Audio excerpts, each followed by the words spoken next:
Good afternoon, everyone. Feels like we're starting to get a little bit of the holidays in here already. It's kind of a small crowd. Matt, want to kick us off? I don't have any opening comments. I have no opening comments. I'm ready to take questions. Really? Okay. Be All nice right. to me, Matt. I only have 4 or 5 of these left, probably, when you consider travel schedule and the holidays. So, or I should Okay. say, enjoy Sorry, I'm just enjoy it while you can. trying to get my things set up here. Okay, so let's start with Syria. Yeah. What's the situation in terms of you guys getting people back in to Damascus?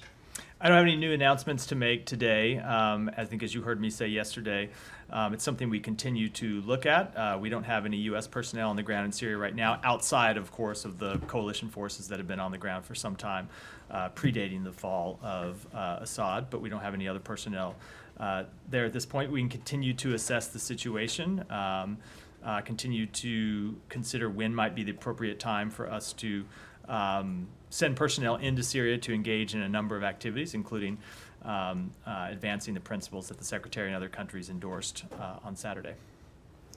Okay, but and the embassy compound though is Secure. The embassy compound is secure. I think we talked about last week the fact that Czechia was our protecting power. They had left at some point. They have returned and resumed their status as our protecting power, and our embassy is secure.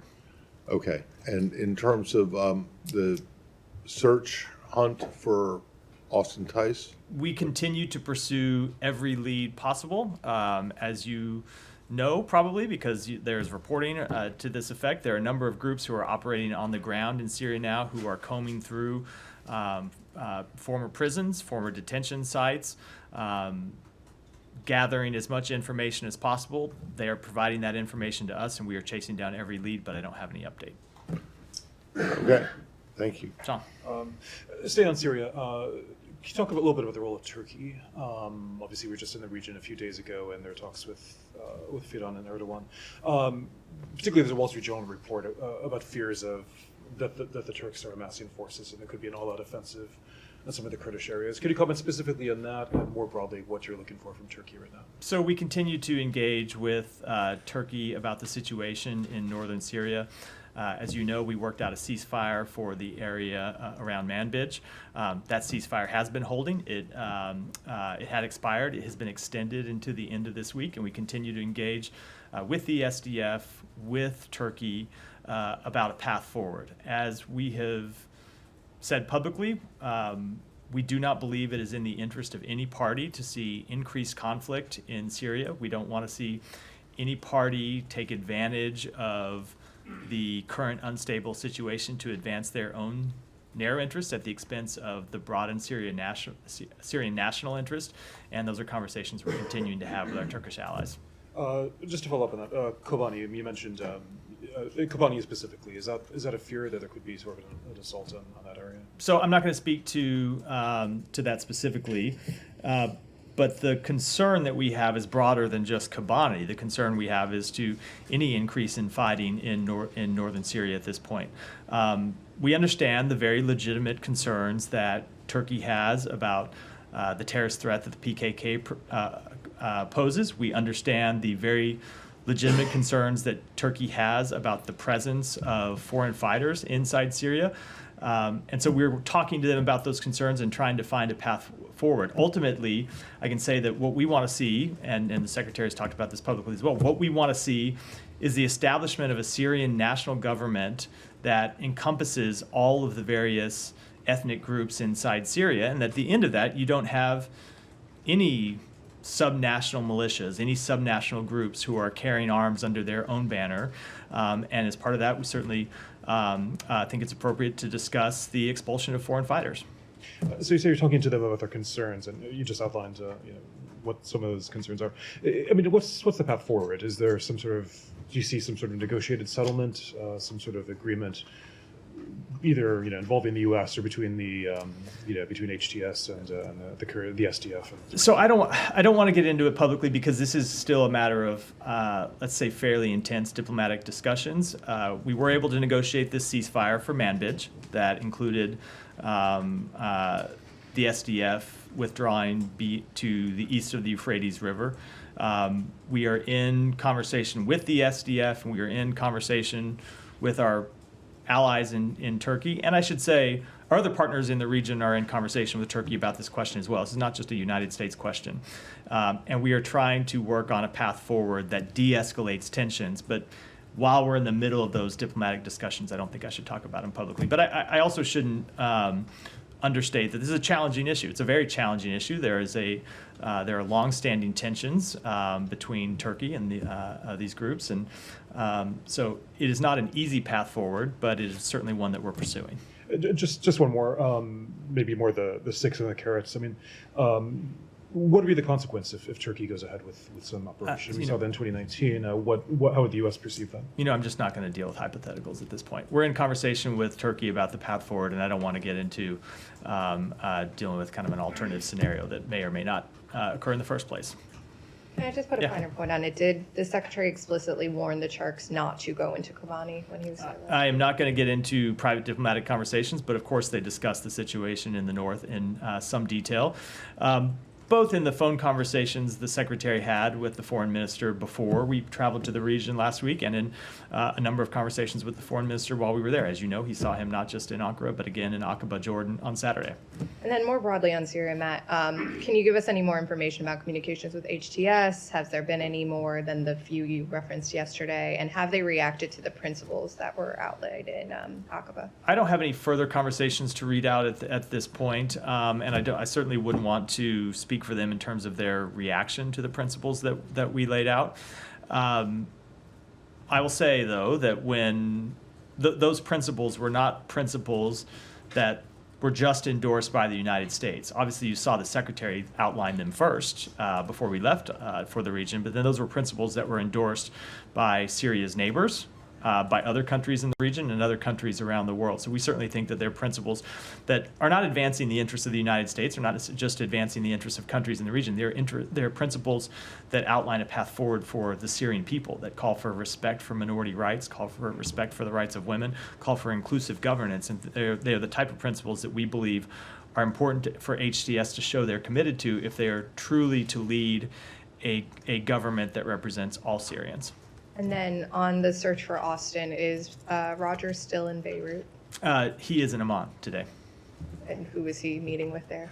He is, so without getting into who he's meeting in detail, the answer I gave to Matt's question about how we are talking to groups on the ground. So Roger has a number of connections in the region. I think I've talked about Roger's approach before, and I know you all know Roger well, so I probably don't need to spell it out. But Roger's approach in dealing with these type of situations is to talk to anyone that has information, to follow any lead that he can, to chase down any potential piece of information, and to leave no stone unturned. And that's what Roger Carstens is doing in the region this week.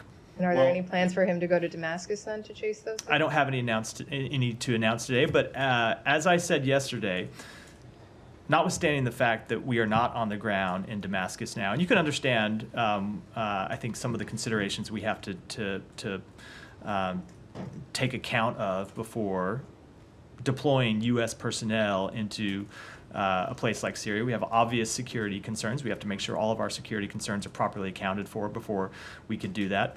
That said, even notwithstanding the lack of U.S. presence in Damascus today, there are a number of groups that we are in contact with that are chasing down these leads for us. The White Helmets are one. There are others who are providing information to us.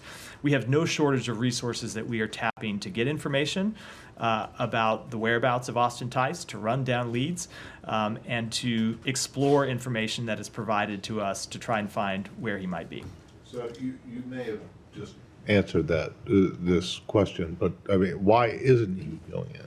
Is there some prohibition? There is no prohibition. We continue to look at when the right time may be to get American personnel into Syria. But when we do that, just let me finish. When we do that, we have to make sure that we can do it in a secure way, and that's what we're working through, among other issues that we're working through. But that's Right, one of the but I primary mean, issues this we're would be working through. one guy going in, I mean, with obviously. An American some- diplomat who we have to make sure is properly secured. Fair enough, but is there some prohibition right No. now? No, not at all. So what is it? You don't think it's safe enough? We are working through security issues and other considerations. We have to look, when the United States makes a move like this, it matters. It's something that's watched by the entire world. So we want to make sure we go in at the appropriate time. We want to make sure we do it in a way that's secure. We want to make sure we do it in a way that meets the other missions that Okay. we need to answer when we go into Syria. We're working through all of those issues now. All right, so he was in Beirut, now he's in Amman. Oman. And does he have any, are you aware of any onward travel that he has? None that I can speak to today. All right. Can I just follow up quickly? I was just reading back what you said. Membridge specifically said that the truce has been extended. Can you give details on how that came about? Is there any time period for which it's been extended? So it is extended through the end of the week, and we will obviously look to see that ceasefire extended as far as possible into the future. And it came about through our ongoing diplomatic work with the SDF and with the government of Turkey. The initial ceasefire that was reached last week was brokered through our diplomatic engagements, and not just here at the State Department, but obviously we have coalition forces that operate inside Syria that have long-standing deconfliction mechanisms, and working with the government of Turkey and working with the SNA to try to make sure that forces, including U.S. forces, aren't put at risk. And we continue to work all of those angles to try to calm the situation in northeastern Syria and prevent the outbreak of further conflict. And then one more on Syria. Any comment on the mass graves that have been recently uncovered? Yeah, so, I mean,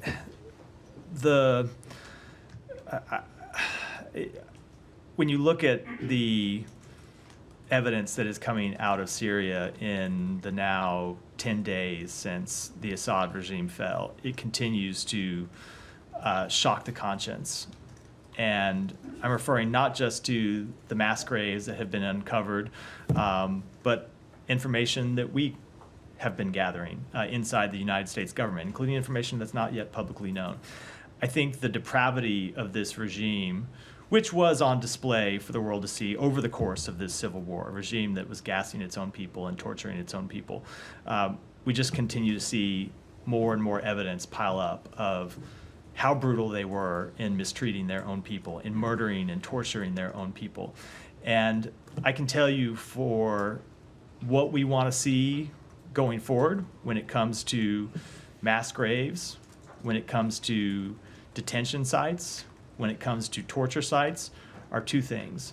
Number one, answers, and number two, accountability. Answers for the families of those who have been disappeared, those who have been tortured, those who have been killed, and accountability for those who did it.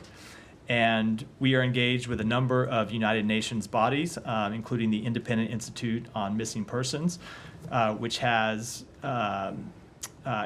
expertise in securing mass graves and other sites. So evidence can be gathered and collected and properly examined to ensure that the world and the Syrian people do get both answers and accountability. Yeah, exciting. Very quickly on Syria, and then I'll go to the Palestinian issue.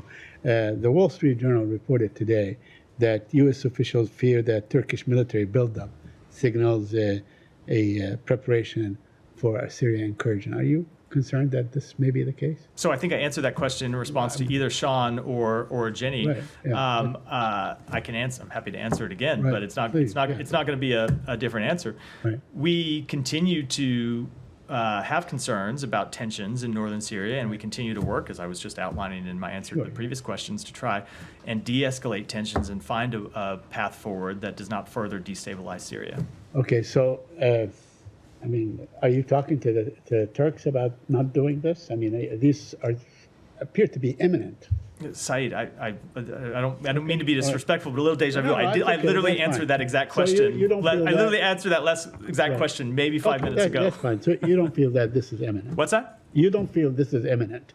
The Turkish and Kurds. I'm not going to speak to what may or may not happen. I will tell you that on behalf that for the United States part in this, we continue to talk to the government of Turkey, and we continue to talk to others in the region about a path forward that de-escalates tensions, not one that escalates them.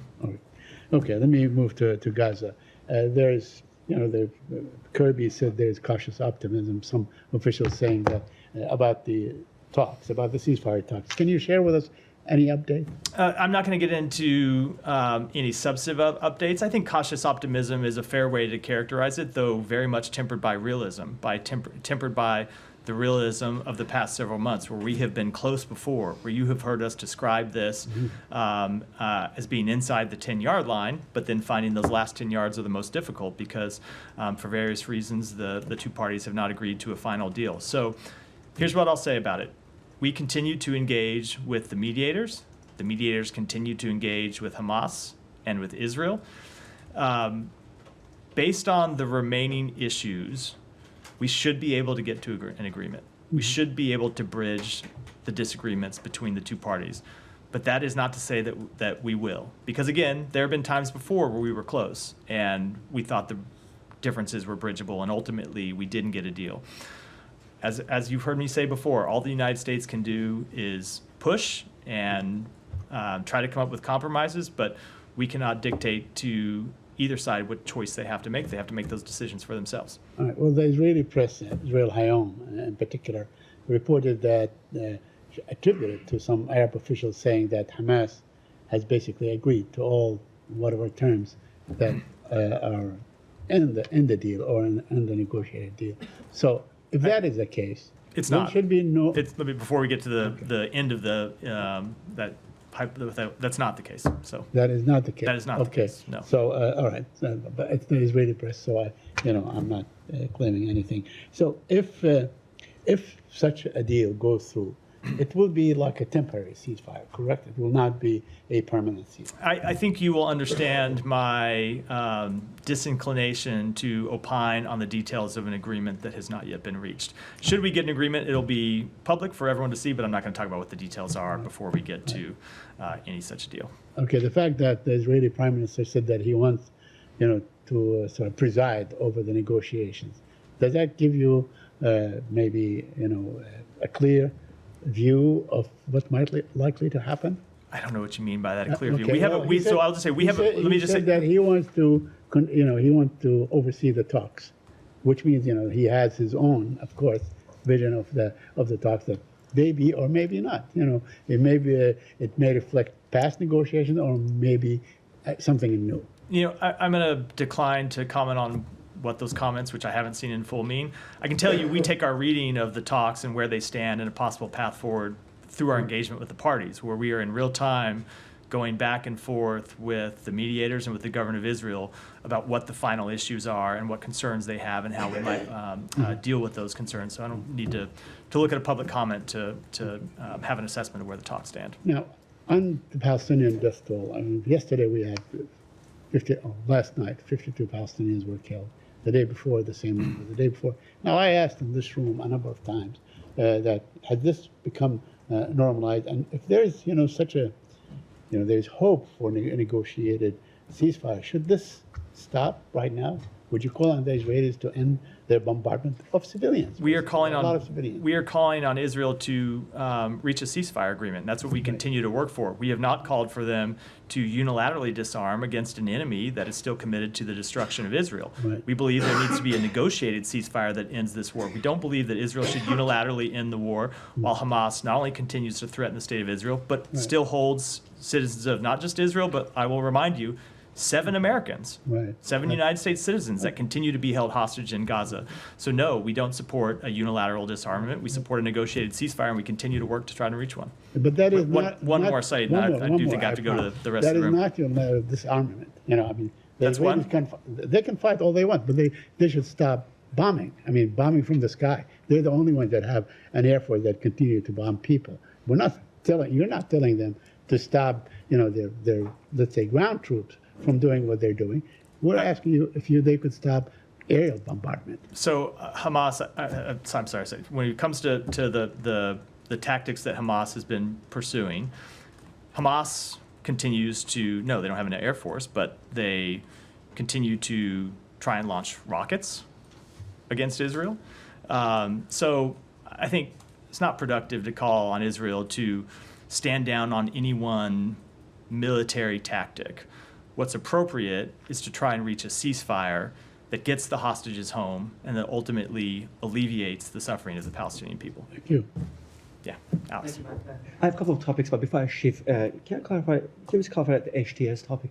You said yesterday that they're committed to help you locate ties. Have they requested any material support, any intelligence or resources, and what is your level of confidence in? What do you mean, Alex? You know, they are not resourceful enough. I don't. Did they request any help from you? Any help in what way? I mean, any resources? I don't understand. I just don't understand what you mean. Hold on. Let me just. I don't understand what resources we would provide to search inside Syria, a country where we are not currently operating, other than our coalition forces in the eastern part of the country where HTS is in control. So I don't understand the premise, I think. Okay. Moving to Russia, Ukraine. Russia today said that they set their 2025 goal to occupy 4 Ukrainian regions. Can you give us a sort of update on your stated goal of providing congressionally approved aid? How many percentage of it have already been materialized, and how long do you think Ukrainians will be able to fight back with those resources before they run out in 2025? So we believe that the resources that we have already provided them and that we have that we are still on track to provide them before the end of the administration, give them the equipment, the material they need to fight through the end of 2025. As it pertains to how much of that is out the door and how much remains, these are obviously Pentagon drawdowns or Pentagon stocks. I'd refer you to them to answer that question. And on North Korean soldiers, the reports that the number of casualties.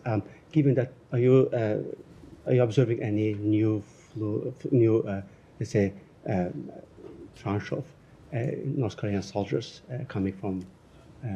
I don't have any new announcements to make today about new North Korean soldiers that have traveled to Russia, but we continue to assess that's a possibility, but it's not something we've seen as to date. We have, as I said yesterday, seen North Korean soldiers deployed to the front lines in Kursk, and we have seen them sustain casualties, both killed in action and wounded. Thank you. I have 2 more on South Caucasus. Azerbaijan, there's a trial today. They started basically the court hearing against Farid Mehralizadeh, Radio Free Europe reporter. You did address his case previously. Radio Free Europe president today called the charges against him baseless. Do you have any reaction, any comment? We continue to be greatly concerned about that case and call on Azerbaijan to respect the human rights of everyone in the country and certainly to respect media freedoms. Thank you. Finally, on Georgia, who is the current president of Georgia, in your opinion? Yeah, you know who the duly elected president is, Alex. I usually decline to try and answer gotcha questions. I'm going to do so here. I mean, Go ahead. you did say. Go ahead. Matt. Go ahead. Thank you very much, Matt. Thank you very much. On November 26, 12 PTI workers were butchered in Islamabad with snipers. Congressman John James has said that this was done by a government.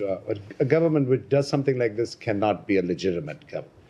In past, it's been whatever days, I have not heard any press release or comment from you about just straight butchering of Pakistani citizens in the capital. So I will tell you that we have always been quite clear, and every time you ask me a question about this, I'm quite clear that we want to see human rights and the rule of law respected inside Pakistan. We make that clear publicly. We make that clear in our engagements with the government of Pakistan. Okay. Just before walking in here to this briefing, I was informed by my colleague that the ministers in Pakistan just got 900% increase in their salaries. Just a month ago, I asked the finance minister here in Washington, D.C., that this is it is totally unacceptable in a country where there is such poverty, where they come to the U.S. and then, they beg for money. The leaders are corrupt. Shehbaz Sharif is a known corrupt. I've been writing about him personally for 25 years, and you then one day calling his Nice milestone late. I know there's You a what question. mean? I But know like- there's a question in there somewhere. I hope I hope that we will get to it soon. But I hope so. What's your comment about that? On the despite pay? U.S. helping a nation in such hard times, these rulers increased their own salaries by 900%. I think the appropriate pay of government officials inside Pakistan is a question for the people of Pakistan and the government of Pakistan to answer, not a question for the United States. We don't typically opine on the relative pay of government officials anywhere around the world, and that, of course, will be our policy here as well. Just last one about journalism and your podium, you being here. We have one Pakistani journalist that was killed. He applied to the U.S. visa, and he didn't get it. On the other hand, I heard Secretary at the Foreign Affairs Committee the other day about his legacy, and he was proud of the fact that he brought 100,000, the largest evacuation done. And I totally agree with it. But it was of a military which surrendered in a night, right? They were brought here, and congressmen raised questions about their vetting. A journalist applies to a visa to the U.S. Embassy, doesn't get a visa, who's a journalist for 30 years? Please, your department and I really need your support for Pakistani journalists who have Let me been just facing say, challenges. I, for quite obvious reasons, can't litigate the disposition of any one particular visa from the podium. I obviously don't know anything about that particular case or why a visa was or wasn't granted. We don't typically talk about those matters in public anyway when it comes to individual cases for obvious privacy reasons. I can tell you we are proud of the work that we have done to provide visas to refugees, to dissidents, to journalists, to those who expose corruption all around the world, and those who fight for freedom, those who are fleeing tyranny, and we will continue to do so. Thank you so much, Thank you. Matt. Thank you so much.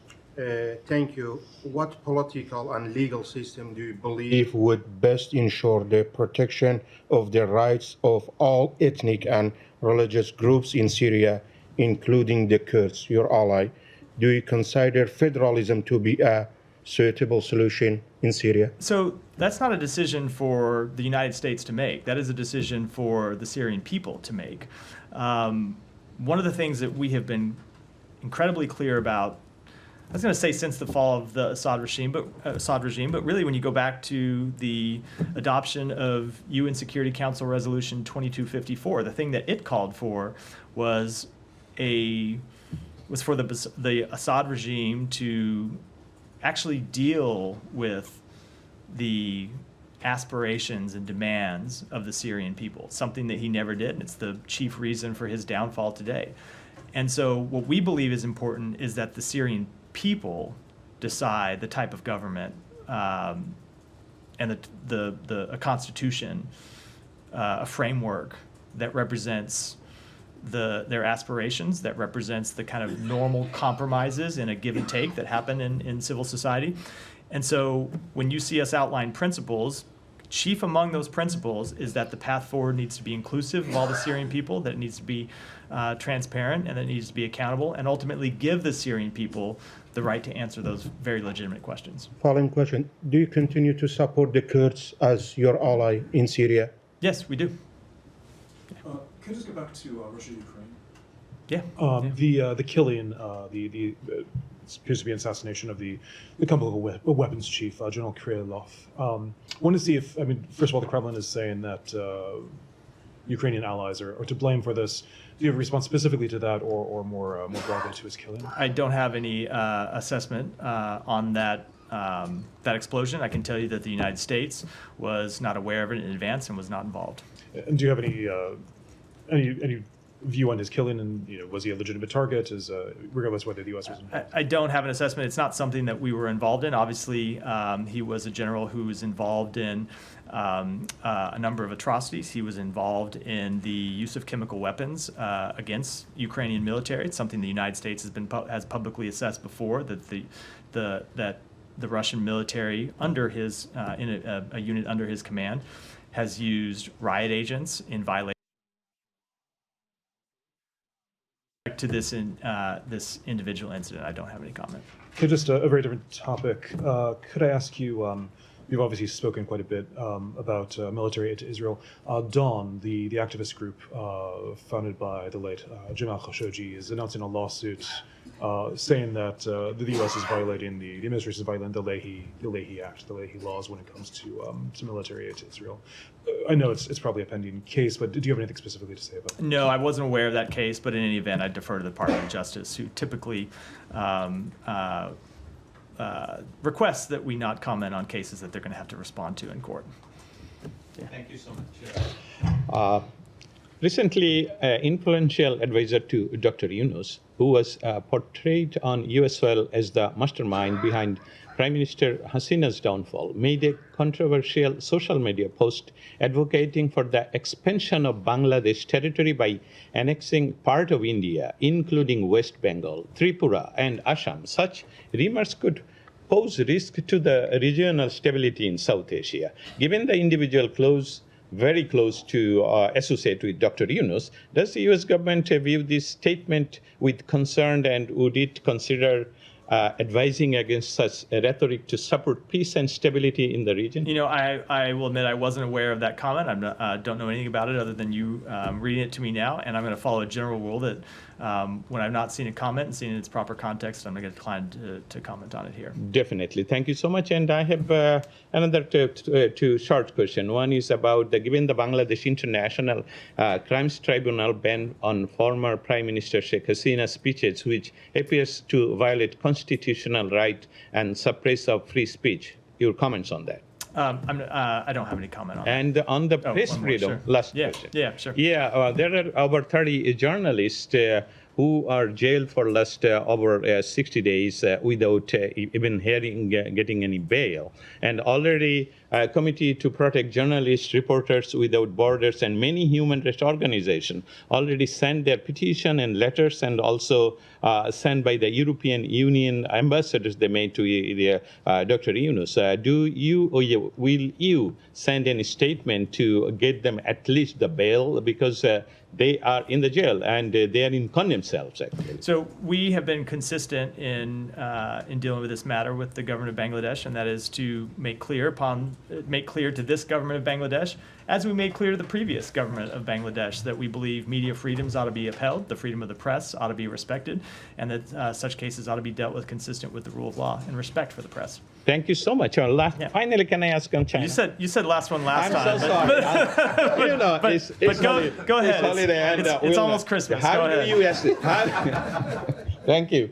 That's the final. How do you assess the imposition of sanctions and sanctions between nations like China visa restriction on U.S. personnel and U.S. visa restriction on Chinese individual in terms of their compliance with international law? I'm not sure how to answer that. Give it to me again. That China imposed visa restriction on U.S. personnel, and you also did. I see. You're referring to the visa restrictions that they imposed last week. First of all, I'll tell you, I'm not aware of who they imposed those visa restrictions on. It's hard for me to comment on them. I can tell you that it will not deter us at all from taking the appropriate actions to hold China accountable for its concerning behavior across a wide range of areas, as we have done since the outset of this administration. Thank you so much. Happy holidays. Yeah. My first question, does the USCA still put like this $10 million as a prize for Al-Julani, or it's not longer valid? Like you put a prize for $10 million on Al-Julani. Is it still valid? Or? It is.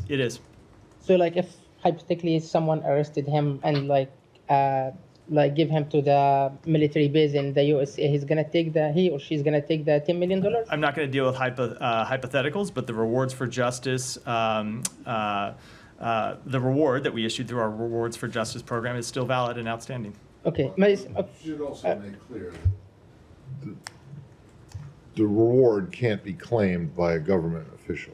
Yeah, correct. So if you send someone in to Syria and he or she meets with Jelani, I didn't think they're not going to get. I didn't think the suggestion was look, when it comes to information about his whereabouts. I think at this point his whereabouts are well known. We don't need reports from government officials. Exactly, but I mean, no one from the government is going to get the 10 From our government, yeah. Yeah. No, I would be surprised if a State Department employee applied for that reward. Okay. My second question, Like you mentioned to Mr. Said about that Hamas like hosted 7 American so far. Like today in this event, like Dawn supported like Palestinian family to sue Department of State for not applying Leahy law.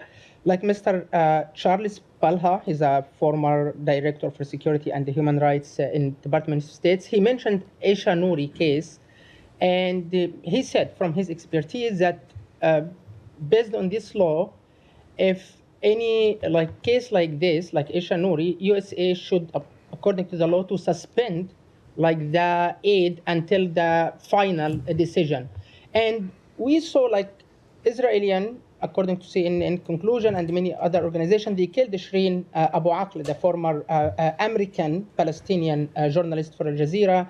And now with Aisha Nouri, there is a kind of consensus and conclusion from multiple different organizations, human rights law, etc. They accusing like Israel. And they mentioned as well, even George Paul, that you haven't ever applied Lee Hall. You didn't suspend any military aid to hold on one second, Israel. just because it is taking a while to get to the question. This is all in reference to the lawsuit that was filed that I was asked about earlier?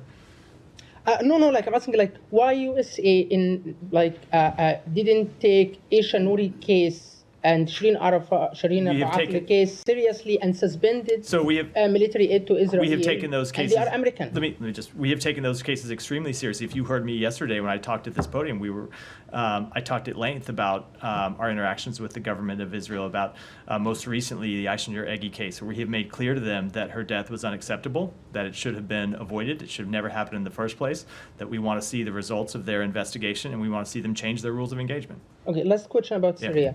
What the measurement, not timetable, measurement that should the new authority or like HTS, they have to take so USA like remove them from the terrorist group, like the measurement, not Yeah. like just the principle. Yeah. So, no, well, the principles show you exactly what we are looking to measure against, and that is an inclusive process moving forward. That is ensuring that Syria is not a base for terrorism and does not pose a threat to its neighbors. It's ensuring that humanitarian aid is allowed into Syria, and it is ensuring that the rights and freedoms of all the Syrian people are respected. We've laid those principles out. I think we've spoken to them pretty One of them pretty normalizing clearly. with Israel or not? What's that? One of the condition is normalizing with Israel. No, Is this not a no, condition? No, if you just look at the principles, they're pretty well outlined. We talk about the fact that Syria should not pose a threat to its neighbors. Israel is one of its neighbors, so is Lebanon, so is Iraq, so is Jordan. But normalizing relations, no, that's not one of the conditions. Go ahead in the back. Sure. Thank you, Matt. The Arakan army has taken control of the Rakhine state and Bangladesh-Burma border. How you're assessing the situation and the fate of the Rohingya refugees? So we are following this development closely. We remain concerned by the conflict and its potential to undermine regional stability and security. Helping resolve the Rohingya refugee crisis remains a priority for us. The people and government of Bangladesh have shown generosity in hosting Rohingya refugees who have fled persecution in Burma, and we will continue to work with Bangladesh to support Rohingya and members of other vulnerable communities from Burma who have taken refuge there. And a follow-up on Bangladesh. The interim government head, Nobel laureate Dr. Muhammad Yunus, has declared the general elections will be happening late 2025 or early 2026. How do you see the declaration of like the general elections? Let me take that back and get you an answer to it. Yeah. Just one more on, Yeah. on Iran. Sure. Forgive me if you've been asked this earlier, but there's an Iranian-American journalist, Reza Valizadeh, who apparently was sentenced to 10 years in prison. He used to work for Radio Farda, the U.S.-funded Persian language outlet. Can you confirm that sentence, and does the U.S. have any reaction? So we are aware of the reports that Reza Valizadeh has been sentenced to 10 years in prison in Iran. We strongly condemn this sentencing and call for his immediate release and the release of all political prisoners in Iran. The Iranian government has repeatedly suppressed press freedom through threats, intimidation, detentions, forced confessions, and the use of violence against journalists in Iran. And we remind U.S. citizens of the warning on our website that has existed for years and years. do not travel to Iran due to the risk of kidnapping and the arbitrary arrest and detention of U.S. citizens. And his nationality, or is he a permanent resident? He's a dual U.S. citizen. Oh, he's a dual- yeah, dual he's a U.S. dual citizen. citizen. Yeah, dual citizen. Yeah. Matt, a while ago you said that the conflict channel for Gaza would meet sometime in early December. Have they actually met? They have not met. The meeting had to be rescheduled. It's happening early next week. And what commitments are you looking for beyond what's already? I think are I'll- there new commitments? That So we want to get access to information about a number of incidents that we have concerns about, some of which we have raised in real time and we have received information about, but the point of setting up this channel was so we can go to Israel, not on an ad hoc basis, but in real time, and have a channel set up where we can raise our concerns and get answers to those Is this concerns. going to be in person or virtual? I don't know. I don't know the And answer. at what level? Assistant Secretary level. So Barbara. No, but another assistant secretary. One of the assistant secretaries who, well, I'll leave it at that, at the assistant secretary level. Go ahead. Thank you very much. So when you said you have ability to engage with the organizations like HTS and other terrorist organizations, so can we believe that in past you have engagements and conversation with that terrorist groups, even when you have active military operations against them, specifically Afghan Taliban, ISIS, and Al Qaeda? Yeah, we have the ability. So I'm not aware of any engagements with Al Qaeda, but we do have the ability to engage with designated terrorist groups when it is in our interest. We have engagements with the Taliban to advance United States national interests, and we have engagements with HTS to advance United States national interests, including, of course, finding and returning home the American journalist Austin Tice. Thank you. Then it's been reported that State Department officials had some meetings with some Pakistani officials who've been in Texas for a meeting with a jailed Pakistani prisoner. She had charges attacking U.S. personnel in Afghanistan province Ghazni.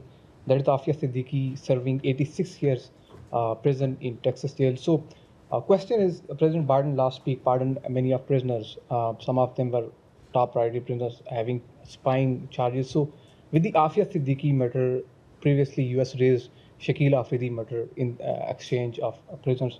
So, is there any legal challenges you have, or you have priorities? What is difference and what is hurdle you have In what sense? I don't. regarding the Afia Siddiqui case? Yeah, no, but what do you mean in terms of legal challenges? Legal challenges, like in past you asked Dr. Shakil Afridi exchange of Yeah. Dr. Afia Siddiqui. Yeah. So is that still condition with Pakistan? I would refer you to the Department of Justice to speak to that. One And last. Let me go to Nike, and then we'll wrap for today. Matt, I would like to ask a question. One of the worst humanitarian crises now in Sudan that has received very little attention. Do you have anything on Human Rights Watch report that says Sudanese RSF is accused of rape and sexual slavery?